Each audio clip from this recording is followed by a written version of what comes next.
Jimmy Garoppolo, maybe his best days are behind him, and he had a very interesting one-on-one interview with Michael Silver, and I want to play a little bit of the sound that's come out subsequent to that piece. But Michael Silver in the SF Chronicle, if you don't subscribe, you should. His writing is excellent. The Chronicle is wonderful. Their coverage is great. But Jimmy Garoppolo was talking about last year and the notion of whether or not he would have been ready to go if the Niners somehow would have won the NFC Championship game. Last February, in the aftermath, Kyle Shanahan was asked if Jimmy Garoppolo would have been able to return had they beaten Philadelphia and had 2 weeks off before the Super Bowl. Is there a scenario in which you guys could see Jimmy being back, and if so, what would that look like? No, I don't see any scenario of that. I mean, that's pretty terse, pretty brusque in terms of the blow-off there. No, I don't see any scenario of that. That was Kyle Shanahan from back in February. Shanahan was asked... Hold on, Dibs. Can I chime in real quick? Sorry, just to clarify, that was Shanahan's final presser, and he was asked if there's any chance Jimmy would return this season. Oh, this upcoming season. I gotcha. Back Not if in he would be February. ready for the Super Bowl. Correct. Okay, thank you. Yeah. You're welcome. Okay, appreciate that. And then Shanahan today was asked to clarify his comments after last season. This is Shanahan today, a little bit more expansive in terms of his short answer last year. I think Jimmy was unbelievable for us. We won lots of games.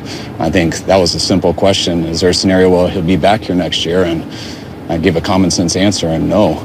I think that was a little overblown on trying to be a shot at him or anything. I mean, we knew Jimmy wasn't coming back on his standpoint and our standpoint, financially and everything. So that was just the common sense answer. But anytime I've been asked about Jimmy and what he meant to us and how he was, I've never said it differently. So Jimmy was unbelievable here. I think he was the best quarterback here in about 20 years since Steve Young. Has an unbelievable record, and every time he played and stayed healthy, we were either in the Super Bowl or NFC Championship game. So I hope no one insinuates I've ever said differently. Yeah, Kyle Shanahan, a little defensive there, Allen, about his comments. Mm-hmm. And thank you, Lucas, for that. I had it wrong, and that was not on whether or not he would return for the Super Bowl, but would he return to the team this year? And you could see where last year he was a little bit shorter in his remarks because he was still quite hurt after losing to Philadelphia in that fashion. But what do you make of his comments today, kind of really defending Jimmy Garoppolo and his time here? Yeah, and I call Kyle Shanahan out on certain things when I feel it's necessary, but I agree with him here. I think that it was a bit overblown. Now, is it on Kyle Shanahan to maybe have another press conference and say, hey, thanks, Jimmy? The whole thing was a bit foobarred because Jimmy wasn't supposed to be there that season, last season. Fouled up beyond recognition. Exactly. He wasn't even supposed to be there last season. So after that happened, now you have, okay, well, now I got to say, Jimmy said bye. Jimmy was not supposed to be there. So now you need him to, you have to go through this dance again. And I think same thing with timing. Okay, Kyle is getting asked about Jimmy, who didn't even play because he was injured. He's so mad about it. And Kyle just says, I don't see that as a scenario in a post-game setting. I never saw a problem with it. I thought it was a bit overblown because Kyle Shanahan time and time again has given Jimmy his flowers. And we know how Kyle Shanahan is. He's not a teddy bear, if you will. You know, he's not going to talk like that. So it was a big nothing burger to me to start. And Kyle Shanahan gave him his flowers right there. He did, but Michael Silver asking him in this article in the SF Chronicle, did Shanahan's response bother Garoppolo? And Jimmy G said, quote, I mean, we're all people. You hear it, things like that. Mm-hmm. I just try to make the best of the situation. We've all been through hard things. In life, things are going to happen that don't go your way, and you've just got to make the best of it. As the quarterback of a team, there are a lot of guys looking at you in the huddle, so you really can't show that side of it. You just got to go out there and ball. That's the part that's the hardest, but it's part of the job. So credit to Jimmy Garoppolo for being able to rise above and being able to not, have that bother him. And now Jimmy G's landed on his feet more so than that in Las Vegas. Yeah, and throughout the article, Jimmy G just kept talking about how refreshing it was. He just needed a new start. He just needed a fresh start to get back on his feet. And who knows what the Raiders are going to do. They seem to have a good amount of belief. I mean, there are a lot of people that thought after Derek Carr left, hey, I mean, you have a franchise changer in Caleb Williams. You know you got Devontae Adams, so it's a bit sticky there. But Raiders, what are you trying to do in that division? But they feel really good about Jimmy Garoppolo and what he's going to be able to do. He spoke very highly of the locker room. Everybody knows he was the locker room king for the 49ers. So I think Jimmy obviously took the high road. How hurt he feels about the situation, who knows? I mean, he's still got an opportunity. Earlier on, Dibs, it feels like you maybe felt as if Jimmy was a little too hurt, but I didn't get that from the article. No, the article is very defensive of Jimmy Garoppolo. And right, Michael right. Silver definitely portrays Jimmy not as a victim, but as a stand-up guy. And one thing that Jimmy said today after the joint practice, he talked about the end of last year and trying to rehab and get ready and what happened in that NFC title game. It was wild, man. I was doing my thing, trying to get my foot ready. That didn't work out, how I wished it would have. But those guys going through 3 quarterbacks and still making it to the NFC Championship game. I mean, that's damn impressive for a team. So I know Niners. They got a great team and everything. We had a great time. It's on to Vegas now. But yeah, I treasure those times. Those were good times. He tried to get ready. He tried to rehab, and according to this piece from Michael Silver, Garoppolo says it was just an unlucky situation. The one toe, which was the second toe on his left foot, just wouldn't heal. It was a deep crack, and the other 2 bones did heal. It was a weird situation. I think we made the best of it. They wanted me to get surgery. I'm glad I did now, looking back on it. So, Jimmy Garoppolo was working to get ready and working to be healthy, and that's where a lot of people, a lot of Niner fans saw him on the sideline, seemingly healthy, right, and smiling, not smiling when Brock got hurt, but just smiling in general and taking it to mean, oh, Jimmy's happy that Brock got hurt. No, and Right. Look, you can see videos and pictures and add whatever context that you want. The fact that they brought Jimmy back, we knew you could have taken that so many different ways on how they felt about Trey, and at that time, nobody knew what Brock was even going to be. So I think that Jimmy, like he said, made the best of his situation. I think they wanted a bit more of a permit versus a license idea with Trey Lance, and Jimmy was there to be in the passenger seat, and they needed him. They needed him right fairly quickly, and Jimmy stood up and did what he does best. And now he gets an opportunity somewhere else, less weapons, but with a fresh start, and McDaniel's a guy that he's familiar with. So to me, Dibs, and it doesn't happen in sports a lot, or more so in business, I think it was a good partnership on both sides. And I think maybe some things here or there may have been said. Even Jimmy, remember when Jimmy started and things were looking like 2017 all over again? And he mentioned that, and he said it felt like 2017 again. And was that a shot at Kyle about letting him air out the offense? So he had his mini shots. Kyle had his mini shots, but ultimately they all respect each other. It was a good partnership. Unfortunately, couldn't win the big one, but you both move on to greater pastures. Right. And one more cut here from Jimmy Garoppolo talking about last year on whether or not he pushed himself too hard to return for last year at all. Sort of, yeah. I mean, it was my choosing. It was I wanted to do that because I knew if something like the NFC Championship game did happen, I wanted to be out there, and whatever. It's all in the past now. Things worked out the way they did, and I'm happy with how it all worked out. And he actually added that he was going to play if they would have made it to the Super Bowl. That was kind of the plan of him not getting the surgery when he did. Jimmy Garoppolo was trying to work to potentially be ready if they would have somehow survived that Philadelphia game and made it to the Super Bowl. Wow. And is that the assumption that Brock Purdy got injured, but they still were able to win? Right. Brock Purdy gets hurt. Somehow Josh Johnson doesn't get hurt, and they have a quarterback, and they survive that game. Yeah. They get it done, and then Jimmy G 2 weeks later would have been potentially ready to make that start in the Super Bowl. He's saying, oh, yeah, he was playing. That was the plan for him not getting the surgery. When he did, eventually he gets the surgery. He signs a $72.75 million contract with the Raiders, doesn't pass a physical, and then he gets his signing bonus transferred into a non-guaranteed base. Then he does pass the physical, and now he's cleared to be the Raiders starting quarterback. You're listening to 95.7 The Game, KGMZ FM and HD1 San Francisco, always live on the free Odyssey app, Twitch and YouTube, powered by First NorCal Credit Union. Alan Stiles is in for Mark Willard here on 95.7 The Game, and we're poking through some of the sound today from Niners and Raiders in their opening joint practice. Jimmy Garoppolo talked about going up against his old team. Yeah, it was fun. It was fun. Just first play, Dre was talking. I mean, he's got things going right away, but those are my brothers. I love those guys. So we had a good time out there competing. So Dre Greenlaw, I think he's referring to. Drake Jackson was out today. Dre Greenlaw comes out and immediately is talking.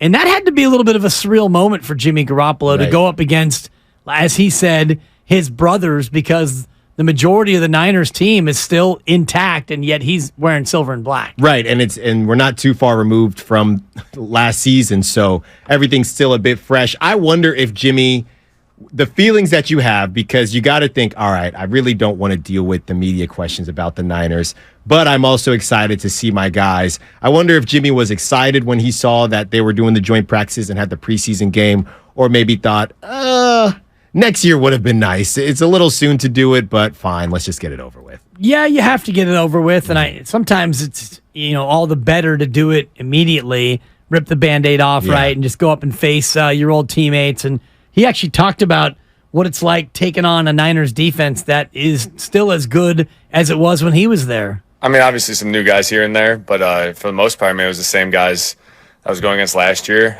Fred running the show and everything. That D-line's still damn good, so it's a talented group, but I thought we held our own today.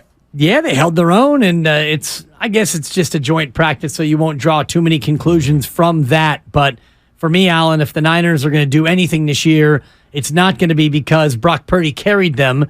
Yes, Brock Purdy can be good. The offense can be strong like they were at the end of last year, but this defense, to me, is the real difference maker. Yeah, and I'm actually upset that we're not going to get and obviously they played last season, but we're not going to get a regular season game, Niners, Raiders, simply because you know how it is, Dibs, and we've seen this in other sports, similar to when the Warriors played the Thunder after KD left. Teammates are going to ride for their guys, even if it's not their fight, right? And I think that would have been and even last season's game was very competitive and went to overtime and all that jazz, but teams are going to ride for their guys, and you can just see, obviously preseason is going to be different, but even in the joint practices, teams feel, or the Raiders might feel, hey, they felt like Jimmy wasn't good enough.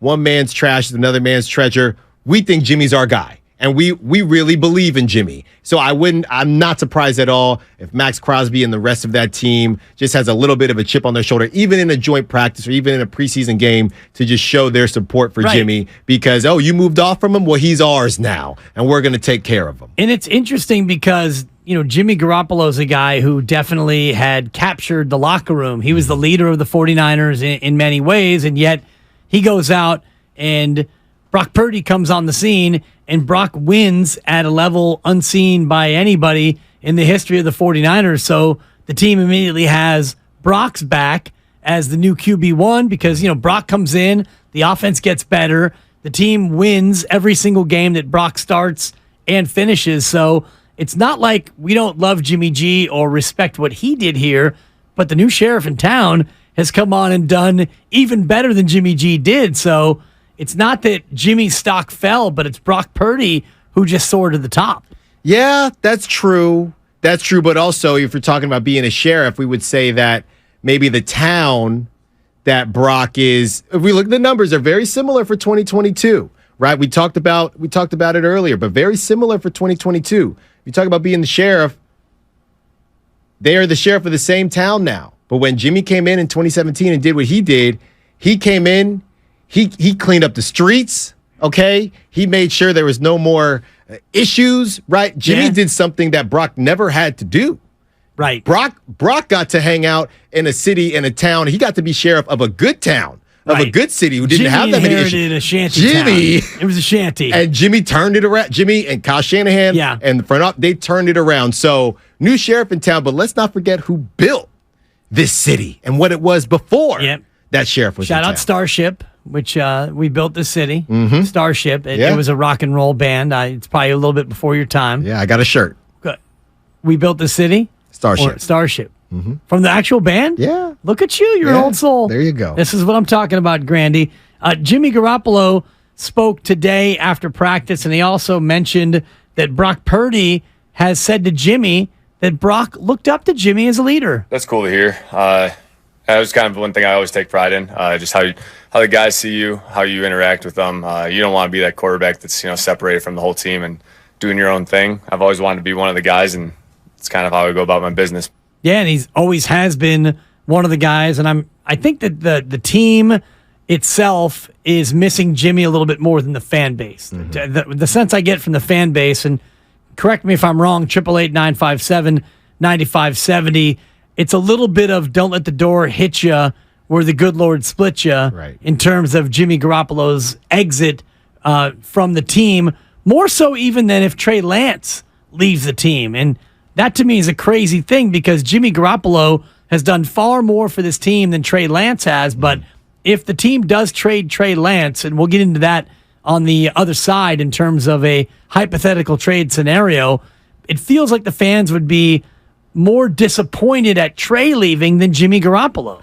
Right. Well, because Trey was supposed to bring this new horizon. You had seen, a lot of fans had felt like you had seen the best version of this offense with Jimmy. You never got to see it. So it's more about the fact that you gave up those picks to get Trey Lance and it didn't work out. And I think that's why it would mean the same. And honestly, or mean more. And honestly, looking at how Brock Purdy has been accepted, if you will, as this new guy, I think, to be honest, Dibs, we talk about it whether it's in this industry or any industry. Once you have somebody that's been at the helm for so long, it's really hard to move on to that next person. It's really hard to move on to that next leader, whatever the position may be. And that was Trey Lance's spot. Trey Lance was in a tough spot. Trey Lance was in a spot where everybody loved Jimmy. Everybody knew they loved Jimmy. In the locker room, they felt, not Kyle Shanahan, but in the locker room, they felt that Jimmy was good enough to win a Super Bowl. And essentially drafting Trey Lance was Kyle saying, I don't really care what you guys think. Right. I don't think he is. We were in the Super Bowl and we didn't win it. We can discuss why that is on another day during the offseason next summer, because that's one of the go-tos, but that's how Kyle felt.